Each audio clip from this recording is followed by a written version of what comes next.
Al decir nosotros, vamos a considerar la biología desde el punto de vista científico espiritual, significa que vamos a estudiar la vida.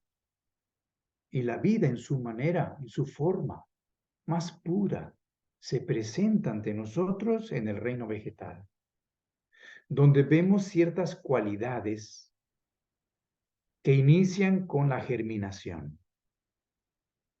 El proceso de inicio que la vida utiliza aquí en la tierra, tomando una forma, es la germinación.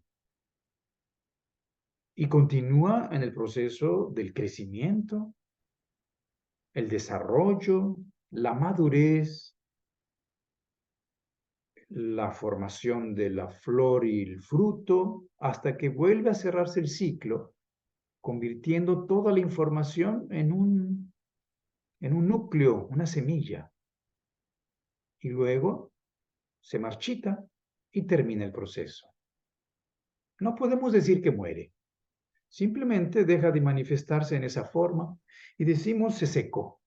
La planta se secó, pero no decimos se murió. Esto es muy interesante. Solo empezamos a decir se murió cuando hablamos de seres que tienen alma, que es vida, que tiene un paso adelante en la conciencia. Los animales y los humanos. Allí sí podemos decir que un animal murió o un ser humano murió. En el caso del vegetal, cuando nosotros observamos la germinación, que yo les invito a que se den el tiempo, si no lo han hecho. Yo recuerdo que lo hice desde niño y esto fue realmente asombroso a la experiencia interior, el asombro al máximo de darme cuenta que esa semilla de maíz o de frijol, que era la que tenía a la mano, muy fácil de conseguir, habiéndola sembrado en la tierra y ponerle agua todos los días, yo recuerdo que para mí fue impactante cuando me dijeron que de esa semilla podría salir una plantita. Y dije, pues quiero verlo. Entonces sembré la semilla en la tierra, le eché agua y me quedé sentado a esperar que saliera la planta. Y pues no salió. Entonces yo cuestioné, pues me habían dicho que iba a salir una planta. Y entonces me explican, sí, Jorge, pero no sale en este momento. Requiere que le des tiempo. Y cuando uno es niño, uno no entiende el tiempo. Uno entiende el espacio. Uno está aquí, las personas están allí y uno vive en el espacio, pero no es consciente del tiempo, de lo que significa mañana, pasado, en una semana, dentro de un mes. El futuro todavía no es un concepto que un niño tiene, como tampoco el pasado, porque como niños no hemos desarrollado el intelecto, que es el que nos mete en esto del tiempo. Mejor dicho, nos saca, nos expulsa del presente, en el cual vivimos cuando somos niños todos, en el eterno presente. Y el intelecto, al desarrollarse la mente, comenzamos a pensar en lo que puede venir y empezamos a desear algo que no está, pero que tiene que venir, o pensamos en lo que ya pasó, pero empezamos a descuidar el presente. Y bueno, cuando yo me senté a esperar que saliera la plantita, pues me dijeron, ven mañana. Bueno, al día siguiente me levanté con mucha curiosidad y fui a ver y no estaba la plantita. Y pues me decepcioné, pero me dijeron, Jorge, requiere más tiempo. Todavía no entendía, pero bueno, me dijeron, ven mañana y ven todos los días. Pues sí, para echarle agua. Eso fue maravilloso porque llegó un momento, después de varios días, no recuerdo cuántos, en que empezó a levantarse la tierra. O sea, había algo que empujaba desde adentro, desde donde estaba la tierra, ¿no? Había algo que se veía que salía, que era empujado, una fuerza. Y yo hasta le ayudé porque vi que estaba brotando algo, entonces le quité algunos espacios de tierra y vi que estaba allí algo saliendo verde. Y esto es asombroso para un niño, porque yo puse una semilla, pero estaba brotando algo que pues no conocía. Claro, había visto plantitas, pero no había visto el proceso de la germinación. Y pues le seguí echando agua y se desarrolló una plantita de maíz y luego una plantita de frijol, que era muy fácil hacer germinar. Pero la experiencia fue de mi alma. Es una experiencia anímica, donde se involucran sentimientos. Me emocioné. Esto es muy importante porque nosotros debemos involucrar el sentimiento si queremos entender lo que es la vida. Si nosotros solo la estudiamos desde la cabeza, describiendo los procesos de germinación, de crecimiento, desarrollo, de reproducción, solamente de manera abstracta en la mente, esto no llega a ser realmente entendido en todo su potencial. De manera que si yo les digo a todos los intelectuales científicos que estudian la biología que hay algo invisible allí manifestándose que no pueden ver nuestros ojos, por eso decimos que está oculto, es invisible, pero que ya existe antes de que germine la planta. Esto, pues se van a reír, van a decir, pues ¿de cuál fumaste? Lo más seguro es que ya te metiste al colegio de ciencias sagradas y ya te volvieron loco. Sí, es posible, con mucha alegría, definitivamente que se necesita una apertura mayor para considerar que ya existe el cuerpo llamado etérico. Por decir etérico, quiere decir que es un cuerpo que va más allá del físico. El cuerpo físico de la planta, pues es la plantita que vemos, que tiene una cierta forma, ciertas características de color, de estructura, tamaño. Esto es el cuerpo físico de la planta. Pero la planta debe de tener otro cuerpo, otro vehículo, porque si no, no podría manifestar vida. Yo puedo ver una piedra y compararla con una planta. La piedra se encuentra existiendo en el espacio solamente. La planta, además del espacio, comienza a existir en el tiempo. Por eso es que tuve que esperar muchos días para que apareciera la germinación, porque la vida se manifiesta en el tiempo. La Tierra tiene que dar vueltas sobre su eje. Pasan los días, pasan las semanas y la vida comienza a manifestarse y se encuentra atada a la forma física por cierto tiempo. La vida se encuentra en la materia temporalmente, siempre. Nunca se encuentra eternamente en la materia. Usa la materia, se hace un vehículo y luego lo deja después de cierto tiempo. Hay algunos árboles que pueden durar más de 1000 años, pero algún día dejan de estar en la materia. Entonces, la piedra, vemos que está allí con un cuerpo físico, hecho de elementos químicos. Pero no tiene otro vehículo, ningún otro cuerpo, y por eso no tiene ningún otro proceso que pudiéramos llamar vital, biológico. No crece, no germina, no se desarrolla. No tiene todo esto que estamos viendo en la planta, que tiene vida. Por lo tanto, la planta debe de tener un segundo vehículo, y ese es el cuerpo etérico, que también se llama el cuerpo vital.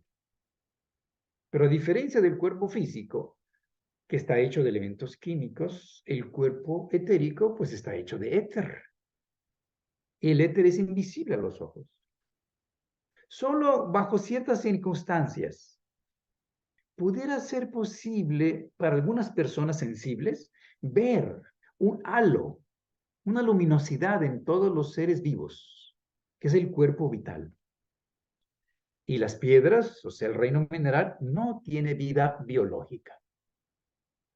Esto es importante comprenderlo, porque entonces esto que mencioné del cuerpo vital no se puede ver, pero ya existe, y lo que va a hacer al germinar es atraer simplemente la sustancia química que va llenando el cuerpo, el modelo que ya existe, que es el cuerpo vital.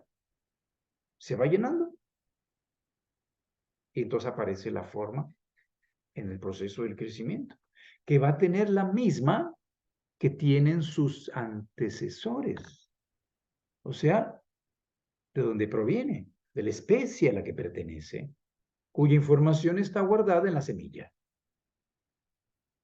Si nosotros dejamos que en nuestra alma nazca, surja un sentimiento, mínimo un sentimiento de asombro, de admiración, y si puede surgir además de eso cierta reverencia,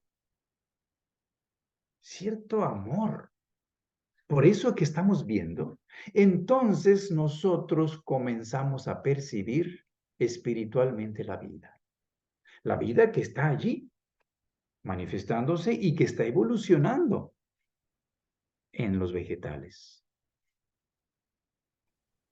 Y entonces comenzamos a ver que tiene la cualidad de poder generar su propio alimento. Es autótrofo el reino vegetal. A diferencia de los animales y de los humanos, que somos heterótrofos, o sea, necesitamos comer o alimentarnos de otros seres. Los vegetales se alimentan ellos solos porque absorben la luz del sol, que es su fuente de vida, directamente. Un vegetal tiene la característica de ser verde ante nuestra percepción sensorial, porque tiene una molécula en sus hojas que se llama clorofila. Y la clorofila tiene una característica especial, porque en el centro de esta porfirina, que así se llama esa molécula en química, en el centro se encuentra un metal ligero, que se llama alcalino térreo. Este es el magnesio. El magnesio es un elemento químico tan especial que está siendo usado como instrumento por el espíritu que evoluciona en el reino vegetal para poder tener su alimento. Porque gracias a que el magnesio se encuentra en el centro de la clorofila, puede absorber la luz que le llega del sol. De tal manera que la luz no solamente toca sus hojas como las piedras y los árboles y se convierte en calor, sino que es absorbida.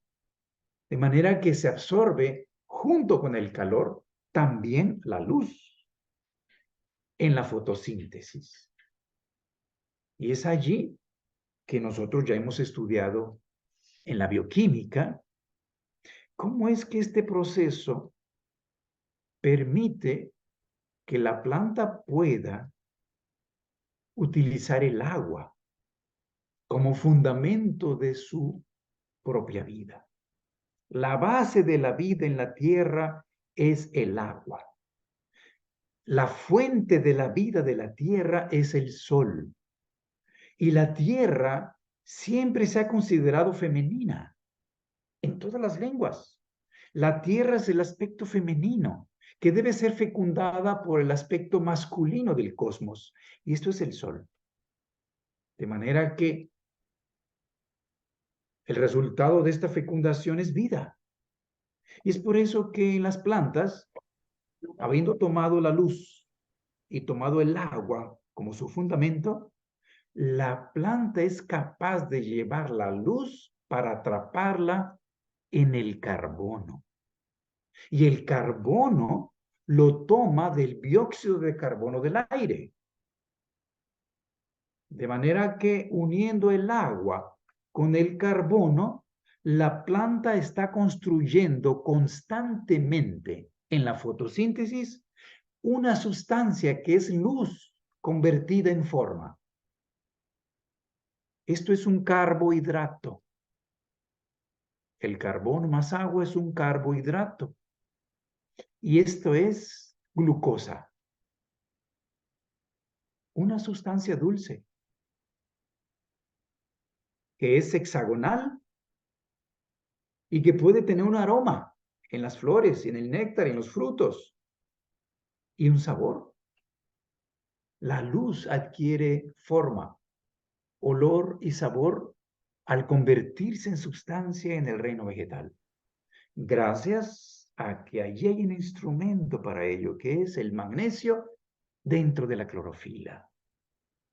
Aquí también es muy interesante entender algo. La planta no puede quedarse con el oxígeno que toman el dióxido de carbono, porque el oxígeno pertenece a la tierra. Es el representante típico de la tierra. La superficie terrestre, que es donde se desarrolla la vida en el planeta, se constituye en un 75% de sílice. O sea que el 47% de la superficie terrestre es oxígeno. El 28% es silicio. Esta sustancia, que es el sílice, es una sustancia cristalina cuando es pura y se llama cuarzo. De tal manera que la superficie terrestre es transparente cuando es pura. En las rocas, después de muchos miles de años y millones, se puede purificar por la presión y todo lo que sucede en la Tierra y aparecen los cristales de cuarzo, que tiene una función muy especial como receptora de las fuerzas del cosmos y que ayudan en el reino vegetal para recibir las fuerzas formativas que permiten que el vegetal pueda hacer este proceso de llevar la luz transformada y convertida en un carbohidrato. Por eso es que la planta expulsa el oxígeno de su cuerpo, porque si no lo hace, se destruye, se seca. Tiene que expulsarlo porque el oxígeno se corresponde más con la tierra y el oxígeno tiene que ver con un proceso típicamente terrestre de combustión, donde el oxígeno destruye la sustancia viva. El carbono es el elemento de la vida y de la planta. El oxígeno es el elemento de la tierra. O sea que podemos decir que el carbono corresponde con el agua, que es la base de la vida, y el oxígeno con la tierra. De esta manera, la planta expulsa el oxígeno y nos da el oxígeno para los animales y los humanos para poder vivir. Entonces comenzamos a ver que la respiración de la planta es reductiva. Es una respiración muy diferente a los animales y los humanos. De manera que están absorbiendo calor y luz y están construyendo constantemente sustancias nuevas. Esto es muy diferente a la respiración oxidativa del animal y del humano, que utilizan el oxígeno para poder sacar en esa combustión las fuerzas que la planta absorbió, porque es su alimento. La planta construye a través de este proceso carbohidratos y luego grasas y finalmente proteínas, que se convierten en el alimento del animal y del humano. Pero nosotros no podemos tener estas funciones fotosintéticas reductivas. Somos heterótrofos y necesitamos destruir la sustancia en una respiración oxidativa, o sea que requiere oxígeno. Y entonces, dentro de la vida de un animal o de un humano, nosotros destruimos la semilla que comemos, la hoja, el tallo, la fruta, el vegetal. Tenemos que destruir la glucosa que comemos dentro de las células en la respiración, metiendo oxígeno. Y entonces liberamos nuevamente la luz y el calor que comemos. La luz se ha convertido en vida. La luz ya no es luz cuando se convierte en carbohidrato, en sustancia viva. Es vida, sustancia viva. Pero la vida es luz concentrada.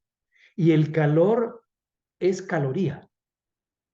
O sea que nosotros en la combustión liberamos el calor en forma de 4.1 calorías por gramo de glucosa.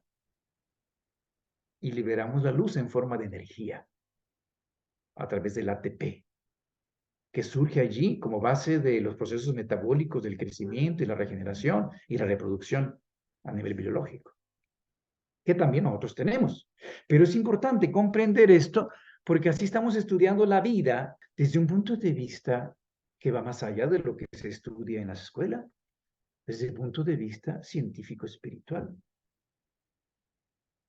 Estamos viendo este proceso desde el reino vegetal, en donde está evolucionando la vida en un nivel de conciencia, llamado conciencia vegetal, para lo cual se requiere que tenga dos vehículos, el físico hecho de elementos químicos y el cuerpo vital hecho de éter. Así como a nivel físico o físico-químico, nosotros tenemos tres niveles de manifestación, que son los sólidos, los líquidos y los gases. Los siguientes cuatro niveles del mundo físico son etéricos. Esto nos permite comprender que el éter es el que ayuda para que aparezca la asimilación, la capacidad de comer, de incorporar sustancia exterior, pues para que pueda crecer. En este caso, la planta incorpora carbono del aire y toma agua de la tierra y minerales también de las raíces, y con ella construye su cuerpo. Ustedes cortan una rama en una planta y vuelve a salir otra rama. Y entre más le corten, más le activan y le estimulan el crecimiento. Así es. Claro, en los animales ya no es posible, pero también existe la capacidad de la asimilación en la digestión, la capacidad del crecimiento y la regeneración en cierto nivel. Porque entre más conciencia tenga la vida en la evolución, menos capacidad regenerativa va a tener. Va perdiendo capacidad biológica, pero va ganando conciencia. O sea, que el animal inferior, ya por ser animal, comienza a manifestar cualidades diferentes al vegetal, porque ya tiene el alma dentro, al menos parcialmente, el animal inferior, de manera que puede moverse. Y esa es la característica cuando vemos a un animal. Y si lo comparamos, tenemos una piedra, tenemos una planta, vemos que a diferencia de la piedra, la planta crece en el tiempo. Yo puedo venir y ver que se transforma porque crece. Pero cuando pongo un animal junto con una planta y una piedra, los tres tienen un cuerpo físico. Y el animal también tiene vida como la planta, pero además tiene algo que no tiene la planta y que todo el mundo puede observar. ¿Qué es eso? Pues que el animal se mueve. Es la característica de la vida animada. No es una vida vegetativa, estática, sujeta a la tierra, sino que la vida se ha animado, se mueve. Eso es. Se movió, pues es animal. Y es porque tiene el alma dentro de su cuerpo ya. El vegetal tiene su alma en la periferia, no está dentro. De tal manera que en el animal la vida pierde ciertas cualidades biológicas, pero adquiere cualidades anímicas a través del instinto. Le da sensibilidad a través de un sistema nervioso. Se mueve para adentro, tiene emociones, tiene sentimientos. Y a través de un sistema locomotor, que en los animales superiores son músculos, un sistema muscular, pues se mueve y se desplaza. Puede brincar, puede correr, puede volar, puede nadar. La vida ha ganado conciencia. pero tiene que renunciar a ciertas funciones biológicas porque el alma comienza a consumir la vida biológica para manifestar cuestiones superiores en conciencia. En este caso se manifiestan por el deseo, el instinto, los sentimientos, las emociones. Esto es típico de un alma, de un animal, que puede sentir miedo, puede sentir alegría, puede sentir tristeza, confianza, enojo. Todo esto es característica del ánima, del animal. De tal manera que aquí ya se necesita un metabolismo diferente que al vegetal. La biología se transforma, la respiración es oxidativa, entra el oxígeno porque el animal ha aterrizado más. El vegetal es más cósmico, se alimenta del sol y por eso crece hacia el sol, hacia el cosmos. Sus raíces se hunden hacia la tierra, pero sus hojas, sus órganos principales se van hacia el cosmos, hacia el cielo. Ya el animal tiene otra forma, otra posición, mientras que el vegetal tiene una posición vertical. El animal tiene una posición horizontal ya, su columna vertebral.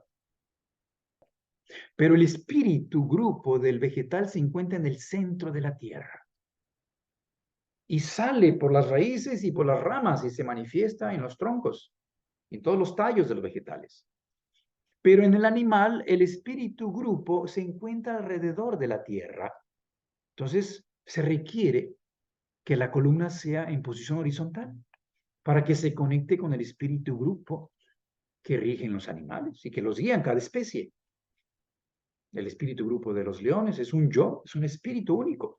El de los tigres, el de los gatos, el de los perros, el de los elefantes, es un solo espíritu que se manifiesta en muchos miembros, ¿no?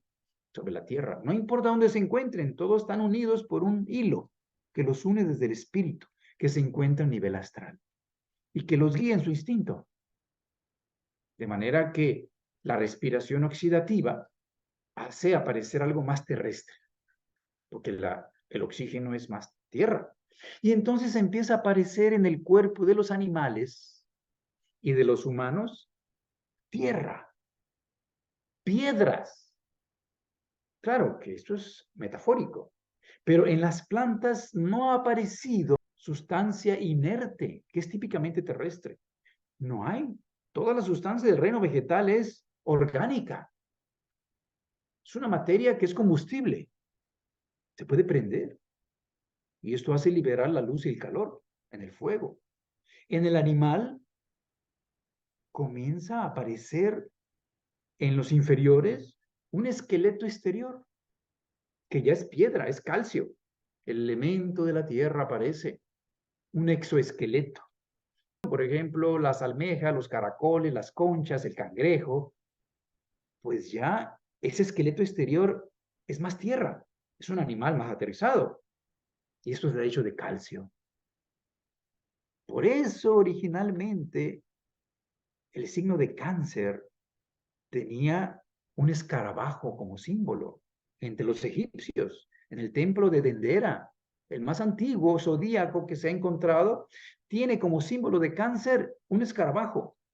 Y posteriormente se empezó a utilizar el cangrejo, porque la humanidad también aterrizó más y gradualmente se percibió en el cangrejo esta fuerza de la luna, que produce un esqueleto exterior. De manera que allí vemos un calcio muerto, inerte, que ya no es combustible, y que gradualmente en los animales superiores comienza a interiorizarse y aparece el esqueleto interior. Interviene Saturno ahí, que es el que le pone límites a la vida. El esqueleto es como símbolo de la muerte.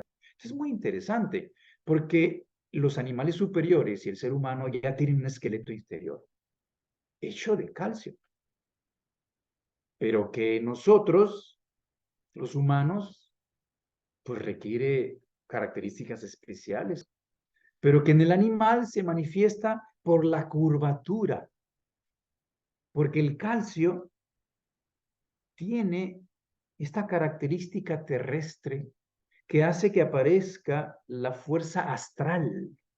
La sabiduría más pura de los astros aparece en la espiral, en la curvatura, y por eso las conchas y los caracoles y todo esto en forma espiral, donde aparece la proporción áurea. Cada vuelta y cada curva es 6.6 más amplia que la anterior. Esto es maravilloso.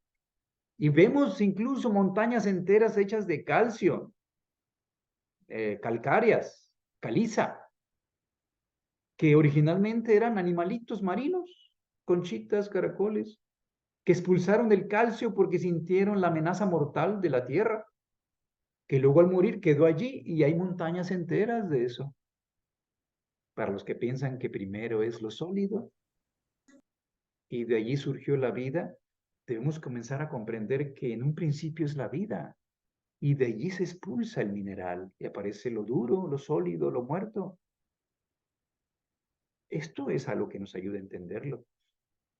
De manera que el metabolismo oxidativo, la respiración oxidativa en las células, utilizando primeramente funciones elementales respiratorias, algún día se convierte en branquias en los peces.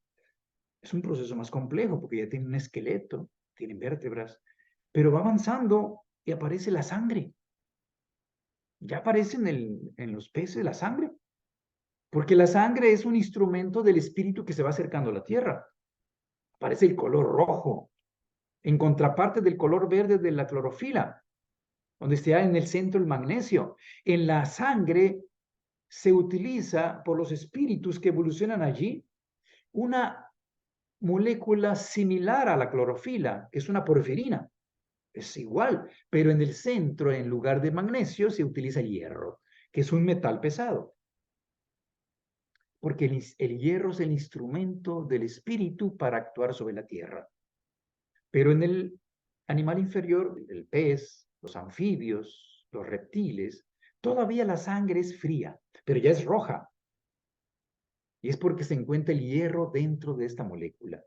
Y curiosamente, el rojo es el color complementario del verde. Si la clorofila le cambiamos el magnesio y le ponemos hierro, se hace roja. Y si a la sangre, o sea, la hemoglobina, le cambiamos el hierro y le ponemos magnesio, se hace verde. Esto es muy interesante porque es la complementación entre Marte y Venus. En el aparato circulatorio superior aparecen las venas y las arterias, ¿no? Color azul o verde y el rojo. Esto será tema de otro estudio, pero aquí vamos viendo cómo la biología es utilizada por el espíritu de tal manera que la sangre ya es el instrumento para actuar de una manera elemental en estos seres de sangre fría. Pero llega un momento en que el alma se acerca más a la tierra, como en las aves y los mamíferos, y entonces aparece la sangre caliente desde dentro, porque el espíritu está más cerca. El alma ya está plenamente dentro del cuerpo y comienza a haber órganos que producen calor.